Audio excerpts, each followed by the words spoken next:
अस्सलाम वालेकुम टैलेंटेड पाकिस्तानियों, दिस इज़ जवेरिया अदनान और ये शो पेश किया जा रहा है ज़ैफ इंस्टीट्यूट की जानिब से, जो कि पाकिस्तान का नंबर 1 आईटी ट्रेनिंग इंस्टीट्यूट है, जहां डिज़ाइनिंग, डेवलपमेंट और मार्केटिंग जैसे 100+ कोर्सेज स्टूडेंट्स को प्रोवाइड किए जाते हैं, जिसकी वजह से अब तक ऑलमोस्ट 70,000+ स्टूडेंट्स मार्केट में अच्छा रोज़गार हासिल कर रहे हैं। जी तो टैलेंटेड पाकिस्तानियों, आज के शो में जो हमारे पास गेस्ट मौजूद हैं उनके बारे में जितनी तारीफ की जाए कम ना होगी। तो उनका नाम है शहजाद रोशन गिलानी। वो ना सिर्फ CEO हैं ग्रोथ वेंचर्स के, बल्कि उन्होंने मजीद कंपनीज के साथ और मीडिया में काफ़ी काम किया है। तो आइए उनसे मुलाकात करते हैं और उनकी सक्सेस जर्नी के बारे में जानते हैं। अस्सलाम वालेकुम सर, क्या हाल है? वालेकुम अस्सलाम, आई एम गुड, आप बताइए। अल्हम्दुलिल्लाह। सर माशाल्लाह you are CEO of company और आप काफ़ी कंपनीज के साथ काम कर चुके हैं और कर रहे हैं, तो आप कहेंगे मुझे ये बताइएगा कि आपने अपना सेटअप कैसे लॉन्च किया? When I started my math communication, तो सीखने का क्रेज़ था। मैंने कोई चूज़ करके मैथ कम्युनिकेशन नहीं किया था, कहीं और एडमिशन IT में हुआ नहीं, तो फिर मैं मैथ कॉम में चला गया। तो मैथ कॉम में जाने के बाद अल्हम्दुलिल्लाह मैंने मैथ कॉम को जैसे करना चाहिए वैसे किया। लाइक मेरी वर्किंग की, मेरे काम की जो गवाही है वो मेरे टीचर्स, मेरे जो क्लास फेलोज़ हैं वो देते थे कि मैंने न्यूज़ वेबसाइट लॉन्च की 5 दोस्तों के साथ मिलके, हम मिलके काम करते रहे, प्रेस कॉन्फ्रेंसेस कवर करने जाते थे। और उसी दौरान जब मैं यूनिवर्सिटी लाइफ में था तो मैंने रिसेप्शन पे जॉब की, मैंने कॉल सेंटर पे जॉब की, मैं होम ट्यूशन्स पढ़ाता था। मतलब बहुत कुछ ऐसी चीज़ें करने के बाद, ज़िंदगी में एक्सपोजर लेने के बाद, फिर जब न्यूज़ वेबसाइट लॉन्च की तो हम इंटरव्यूज़ करते थे, बहुत कुछ करते थे। तो ये सारी चीज़ें प्रैक्टिस करने के बाद when I completed my study, तो स्टडी कंप्लीट करने से पहले मैं अपने यूनिवर्सिटी का प्रेसिडेंट भी रहा क्लब का, तो 1 साल वो भी मुझे प्रैक्टिस करने का मौका मिला। सेमिनार जो मैंने अपनी यूनिवर्सिटी में सेमिनार कराया, अल्हम्दुलिल्लाह वो यूनिवर्सिटी के बेस्ट सेमिनार्स में आज भी शामिल होता है। तो ये सब सीखने के बाद जब मैंने फील्ड में स्टेप इन किया, तो मैं जब से PR एजेंसी चला रहा हूँ, उससे पहले I was working as a PR adviser to some companies. एक पॉलिटिकल पार्टी का PR एडवाइज़र था, एक गवर्नमेंट की एक बॉडी थी पीस से रिलेटेड काम करती थी, उसका भी मैं कोऑर्डिनेटर रहा। फिर इसके अलावा लिखने लिखाने वाली मुख्तलिफ ऑर्गेनाइजेशंस का मैं सेक्रेटरी इत्तलात रहा हूँ, और मतलब मल्टीपल ऑर्गेनाइजेशंस के साथ इसी तरह का काम करके रहा कि right now I am running my own agency, जो कि मीडिया मैनेजमेंट की सर्विसेज ऑफ़र करती है, मीडिया की कंसल्टेंसी देती है, ठीक है, लोगों को गाइड करते हैं how they can make their profile, how they can improve their profile, how they can be visible on media, digital media, print media, electronic media, कैसे वो अपनी स्पेस जो है वो यूटिलाइज़ कर सकते हैं, कैसे वो अपने प्लेटफॉर्म्स को यूटिलाइज़ करते हुए अपने आप को बेहतर दिखा सकते हैं। Like you know we all are social media users, तो अगर हमें ये पता हो कि सोशल मीडिया को कैसे यूटिलाइज़ करना, like somebody will write my name on Google, तो मेरी फ़ोटोज़ भी आएंगी, वीडियोस भी आएंगी, मेरे राइटअप्स भी आएंगे। तो ये इसलिए नहीं कि मैं कोई बहुत बड़ी पर्सनालिटी बन गया हूँ, अभी नहीं, लेकिन ये इसलिए होगा कि I was very loyal to that those platforms, कि मैं चीज़ें डालता रहा हूँ, मैं जो लिखता था वो अपलोड कर देता था, तो वो रिकॉर्ड का हिस्सा है। जब when somebody write my name on Google like Shahzad Roshan Gilani लिखेगा तो आ जाएंगी चीज़ें, उर्दू में शहजाद रोशन गिलानी लिखेगा फिर भी आ जाएंगी।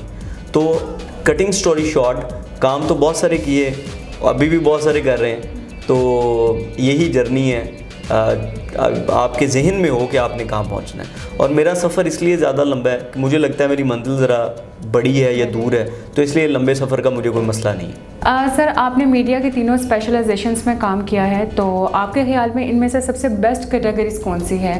लाइक पॉडकास्ट, कंटेंट राइटिंग या डायरेक्ट कैमरा को फेस करना? तो इस हवाले से आप हमारे यूथ को क्या गाइड करना चाहेंगे? It's a good question. Actually ये सवाल अक्सर औकात हर जगह पे ही पूछा जाता है। मैं इसको इस तरह से देखता हूँ कि if you are a student of maths communication, media sciences के आप स्टूडेंट हैं, या इवन आप सोशल साइंसेस के स्टूडेंट हैं, उनको भी यही चीज़ें कहीं ना कहीं करनी होती हैं। तो आपको first 4 semesters of your study जो काम मिले आप कर लें। लाइक लिखने की जब बात आए तो आपने कुछ सैकड़ों चीज़ें लिखी हों, बोलने की जब बात आए तो आपने कोई सैकड़ों चीज़ें बोली हों। तो normally your teacher can only teach you कि आपने ख़बर कैसे बनानी। तो ख़बर बनाना सीखने के बाद वो ख़बरें बनाना 2, 4, 500 या 1000 वो तो आपने बनानी है। Same like your voice over teacher can only teach you कि आपकी टोन क्या होनी चाहिए, आपका बिहेवियर क्या होना चाहिए बात करते हुए। ये सारी चीज़ें वो आपको सिखा सकते हैं, तरीक़ाकार बता सकते हैं। उसके बाद अगेन जब आप 2 4 5 600 वॉइस ओवर्स करेंगे, डिफरेंट स्टोरीज़ करेंगे, बातचीत करेंगे, तो आपका एक एक्सपीरियंस डेवलप होगा। तो 4 सेमेस्टर्स में आपको ज़िंदगी में जो काम करने का मौका मिले ना, जस्ट टू हैव एक्सपीरियंस या एक्सपोजर, आप करते जाएं। लेकिन 4 सेमेस्टर्स के बाद जब आप 5-6 चीज़ें कर रहे होते हैं तो एक चीज़ वो होती है जिसमें आपकी अटैचमेंट ज़्यादा होती है, उस चीज़ में आप थकते नहीं हैं, you feel relax with them, कि आप वो काम कर रहे हैं और आप थक नहीं रहे, आप घड़ी नहीं देख रहे बार बार। तो वो चीज़ बेसिकली वो होती है जो आपका इनर होता है, आपने जिस तरफ मूव करना होता है। तो उसमें जिसमें आपका इंटरेस्ट डेवलप हो जाए और आपको लगे कि you can grow in this, तो आप वो चूज़ करने के बाद जो अगले 4 सेमेस्टर है उसमें फिर स्पेसिफाइड हो जाएँ। ठीक है, लाइक आप लिख रहे हैं, लिखते जाएं, बोल रहे हैं, बोलते जाएं, सुन रहे हैं तो सुनते जाएं, जो भी कर रहे हैं करते जाएं। 4 सेमेस्टर्स तक जितना मैक्सिमम काम आपने किया होगा, लाइक आप देखते हैं जॉब के ऊपर लिखा होता है, CV के ऊपर लिखा होता है नॉर्मली कि आई एम अ फ्रेशर। तो ये क्यों लिखा होता है?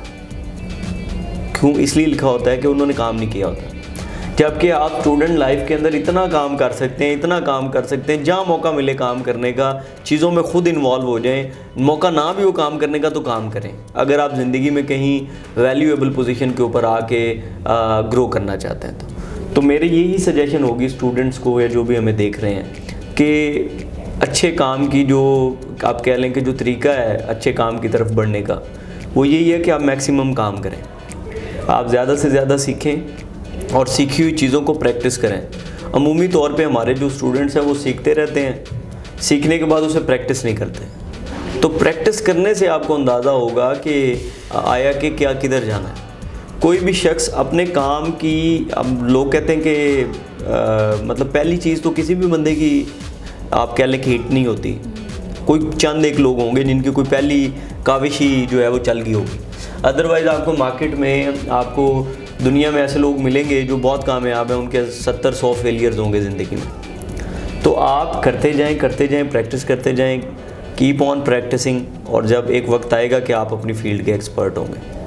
तो मुझे याद आ गया अभी इन्होंने पूछा तो मेरे एक स्टूडेंट्स ने, मेरे यूनिवर्सिटी के जूनियर्स ने मेरा इंटरव्यू किया, तो उन्होंने कहा सर आपके 15 मिनट चाहिए हमें। तो मैंने कहा ठीक है जी, I am available for you.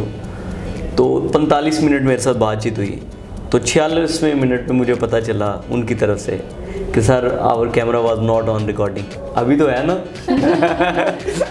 तो our camera is not on recording, so we are very sorry. तो मुझे फ़ौरन से गुस्सा आया, थोड़ा सा आर्जी गुस्सा जिसे कहते हैं, कि यार मतलब मुझे फ़ील हुआ कि मेरा टाइम वेस्ट हो गया। तो मुझे अपनी यूनिवर्सिटी लाइफ का एक ब्लंडर याद आ गया व्हेन आई वाज स्टूडेंट, और हम ना एक न्यूज़ वेबसाइट चलाते थे। तो हमने कोऑर्डिनेटर टू प्राइम मिनिस्टर का इंटरव्यू स्केड्यूल किया। At that time Facebook live होता था, तो हम फेसबुक लाइव के ऊपर ही जाके हम कर लेते होते थे। तो अब वो जो कोऑर्डिनेटर टू प्राइम मिनिस्टर हैं वो खुली कचहरी लगाते थे, लोगों की मदद करते थे, उनके मसले सुनते थे और हल करते थे। एंड ही वांटेड कि हम जाके उसको प्रॉपरली कवर करें और वो जो खिदमत का काम कर रहे हैं वो दिखाया जाए। तो हम चले गए, खैर हमने वो सारा काम दिखाया, लोगों की बातें भी सुनी, लोगों के रिमार्क्स लिए, उनके रिमार्क्स लिए। तो हमें एंड पे पता चला कि हमारा तो माइक नहीं चल रहा था, तो उनकी आवाज़ ही नहीं आई हुई। वो बता रहे हैं जी कि मैं ये काम करता हूँ, मेरी ये खिदमात हैं, लोग भी बता रहे हैं कि ये बहुत अच्छे इंसान है, नेक दिल इंसान है। तो वो तो रिकॉर्ड ही नहीं हुआ। अब जब हम वहाँ से वापस आ गए तो उनके असिस्टेंट ने रब्ता किया कि सर वो प्लीज़ हमें भेज दें लिंक वगैरह। तो अपने ब्लंडर को कवर करते हुए हमने कहा कि वो ऑन एयर हो गया, तो जो हवा में, जो एयर में चला जाता है वो फिर वापस नहीं आता। तो मीडिया से वाबस्ता लोग समझ रहे होंगे कि ये किस तरह का ब्लंडर था। तो जब मुझे फ़ौरन से वो याद आया तो मैंने बच्चों को कहा कि कोई बात नहीं, let's do it again. Even ये फिर भी ना रिकॉर्ड हो तो you can do it again twice, तो कोई मसला नहीं है। तो होता ही है नॉर्मली, जब आप सीख रहे होते हैं आपसे बहुत सी गलतियाँ भी होती हैं, बहुत मसले भी दरपेश आते हैं, लेकिन वक्त के साथ साथ आप चीज़ों को बहुत सीरियस लेना शुरू कर देते हैं। ठीक है, तो क्योंकि ये मोमेंट दोबारा नहीं आता। हमने भी अपनी उस गलती से ये सीखा कि रिकॉर्डिंग की दुनिया में अगर आपका बटन बंद रह गया, माइक ना चला, आपने चेक ना किया, तो ये 5-6 लोग शायद दोबारा इकट्ठे ना हो पाएँ। मैं तो चलो दोबारा इधर भी ना चल रहा हो तो दोबारा आ जाऊँगा, मसला नहीं है, क्योंकि ये मेरा अपना इंस्टीट्यूशन है। लेकिन सीखते बस ये सीखने के लिए आई थिंक सो ये मिसाल काफ़ी होगी कि आप चीज़ों को करें, ईवन गलती भी हो जाए तो कोई मसला नहीं, कीप ऑन डूइंग। और वक्त आएगा, कभी आपको कोई डांट के ठीक कर देगा, कभी आपको कोई और तरह से ठीक कर देगा, अल्टीमेटली आप एक्सपर्ट हो जाएंगे। सर जैसे कि मीडिया और आईटी दोनों डिफरेंट फील्ड्स हैं, तो क्या आपके ख्याल में दोनों आपस में रिलेट कर सकती हैं? अच्छा जी, यस, टेक्नोलॉजी का दौर है। लाइक मैं इसके ऊपर एग्जांपल देता हूँ। मैंने अपने स्टाफ की ड्यूटी लगाई कि I need data of schools which are serving in Lahore, तो मुझे प्लीज़ कलेक्ट करके दें। अब उन्होंने क्या किया, एक्सेल खोला, एक्सेल में 4 टैब्स बनाए, नेम, नंबर, ईमेल, एड्रेस, और वो टाइप करती गई। तो उन्हें शायद 1.5 माह लगा होगा एक टाउन के नंबर्स निकालने के लिए। आफ्टर दैट मैंने थोड़ी सी वर्किंग की तो मुझे एक सॉफ्टवेयर मिल गया, वो that was a marketing software. तो उसके ऊपर मैंने एक क्लिक के ऊपर 15 मिनट में पूरे लाहौर का डाटा उठा लिया। तो ये बात मैं इसलिए कर रहा हूँ कि सवाल ये पूछा गया कि आईटी वाले मीडिया वाले और मीडिया वाले आईटी वाले कैसे। तो जैसे जैसे ग्रोथ हो रही है चीज़ों की, जैसे जैसे टेक्नोलॉजी की अवेयरनेस हो रही है, जैसे जैसे इंटरनेट की स्पीड बढ़ रही है, चीज़ें बढ़ रही हैं, और वहाँ पे लोग माइनस हो रहे हैं। ठीक है, इसकी एग्जांपल आप ऐसे लीजिए, जब टेक्नोलॉजी आती है, टेक्नोलॉजी का बूम आता है, तो ऐसे सॉफ्टवेयर मौजूद हैं जो दोनों लोग घर पे बैठे हैं, एंकर भी घर पे बैठा है और गेस्ट भी घर पे बैठा है, and a single person who is leading that technology, वो घर से बैठ के दोनों को लाइव लेता है, रिकॉर्ड करके चला देता है। तो अब ये जो 2 साहिबान हमारे सामने खड़े हैं, ये तो माइनस हो गए। जब ऐसे मॉडल्स अप्लाई होंगे तो लोग कम से कम होते जाएंगे। तो मौजूदा टाइम फ्रेम में जो मीडिया इंडस्ट्री में आने वाले लोग हैं, they need to know the new technologies, they need to know कि कैसे इम्प्रूव हो सकता है, कैसे बेहतर हो सकता है। Like we both are talking, और तीसरे बंदे को इसी के अंदर कैसे लिया जा सकता है। थिंग्स आर अवेलेबल, दुनिया बहुत आगे चली गई। लाइक इन 2015 कुछ लोग जानते हैं कि हम डिजिटल मीडिया पे काम करते थे, तो हम इंटरव्यूज़ करने जाते थे। हम 2015 में हम सिर्फ वो लोग थे जो मोबाइल पे इंटरव्यूज़ करते थे, और जब हम मोबाइल पे इंटरव्यूज़ करते थे तो लोग कहते थे कि आप लोग क्या कर रहे हो यार, किस बड़ी पर्सनैलिटी को आपने मोबाइल के सामने बिठाया हुआ है, और मोबाइल भी वो कोई आपका पुराना सा मॉडल है, मोटोरोला का या पता नहीं कौन सा। तो इवन हमें तनकीद का सामना होता था इस चीज़ के ऊपर कि हमने मे बी इन 2015 या 16 हमने स्पीकर पंजाब असम्बली का इंटरव्यू ऑन मोबाइल रिकॉर्ड किया। तो एट दैट टाइम जो मेंबर्स पंजाब असम्बली थे, उन्होंने हमें कहा कि ये क्या कर रहे हो आप, स्पीकर के चैम्बर में आपके कॉन्फिडेंस लेवल क्या है कि आपने मोबाइल लगाया हुआ है। तो हमें उस वक्त अंदाज़ा था, और उसके बाद एक वक्त आया कि जियो जैसे बड़े प्लेटफॉर्म ने अपने सारे स्टाफ को मोबाइल जर्नलिज्म की ट्रेनिंग्स दी। DSNG मूव करना कम हो गई, लोग अपने साथ इक्विपमेंट लेके मोबाइल के ऊपर, स्काइप के ऊपर लाइव आ रहे हैं, स्टूडियो के ऊपर। So journalist need to know, student need to know कि टेक्नोलॉजी एक तो आपका काम स्पीड अप करती है, और ये उसका प्लस है, और उसका माइनस ये है कि वो लोगों को माइनस करती है। लाइक एक वक्त में अगर हम किसानों की बात करें तो किसानों वो काटता कोई और था, निकालता कोई और था, फिर मतलब इस प्रोसेस में पीपल वर इन्वॉल्व। आज के दौर में एक मशीन है, वो फसलों में लगती है, वो काटती भी है, अलग भी करती, सारा कुछ करके प्रोडक्ट दे देती, तो बंदे कहाँ गए? अब उन बंदों ने स्टैग्नेंट हो गए वो बंदे, तो क्या होगा? फिर आपके सामने है बेरोज़गारी होगी, मसाइल होंगे। So concluding this question with this thing कि टेक्नोलॉजी को समझना होगा, नए ट्रेंड्स को समझना होगा, और उनके ऊपर अपने आप को तैयार करना होगा। और हर रोज़ मैं इस हदीस मुबारका के ऊपर कंक्लूड करता हूँ।